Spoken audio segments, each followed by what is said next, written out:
আজকে কানে কানে একজন বলেছে, হুজুর রাজনৈতিক বক্তব্য দেওয়া যাবে না। উইথ ডিউ রেসপেক্ট, তোমাকে আমি অসম্মান দিয়েও বলছি না, কাউকে আমি অসম্মান দিয়ে কথা বলছি না। রাজনৈতিক বক্তব্য দেওয়ার জন্য আমি আসি নাই, আমি এসেছি কোরআন থেকে তাফসীর পেশ করার জন্য।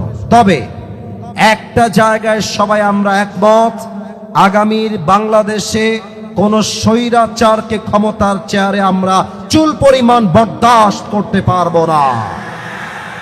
আগামীর বাংলাদেশ হবে ইসলামের বাংলাদেশ, আগামীর বাংলাদেশ হবে কোরআনের বাংলাদেশ।